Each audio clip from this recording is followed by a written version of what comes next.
4 வருஷம் தான் இன்ஜினியரிங் படிக்கணுமா? ஏன் 10 வருஷம் படிக்க கூடாதா? பேசாம அரியர் வச்சுட்டு கூட வாழ்ந்துருவேன். அரியர் வைக்காம எல்லாம் கிளியர் பண்ணிட்ட, நீ வந்து ஒண்ணும் செய்ய முடியாது.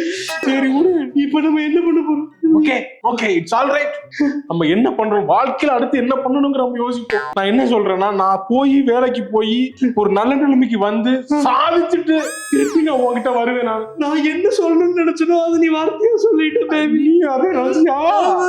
சரி, நான் திருப்பி வரேன். அது வரைக்கும் தித்திக்குதே படத்துல வரமே நம்ம பார்த்துக்க கூடாது, பேசிக்க கூடாது, எதுவுமே பண்ண கூடாது. ஜெயிச்ச உடனே நான் வந்து நேரம் உனக்கு எல்லாத்துலயும் பிளாக் பண்றேன். நீ ஜெயிச்சிட்டு வா. ஓகே, நல்ல முடியும். அப்பா என்ன என்னடா சடனா அப்படியே அழுகைய மாத்திட்ட? அவ்வளவுதான், அந்த புள்ளி மாறி இருக்கு நேரத்துக்கு. தித்திக்குதே படம். காலேஜ் எப்படி இன்ஜினியரிங் காலேஜ் 4 வருஷம் எதுக்கு 10 வருஷம் பண்ணணும்? ஆமா, இருந்தா ஜாலியா சுத்திட்டு இருப்பான். புரியாம போயிடுச்சு. கல்யாணம் பண்ணிக்கிறேன்னா சும்மா தனியா வேற பொண்ணை பண்ணிக்க வேண்டியதான், வேற பையனை பண்ணிக்க வேண்டியதான்.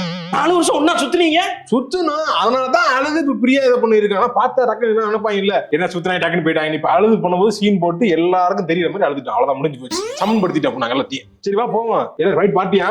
வாடா.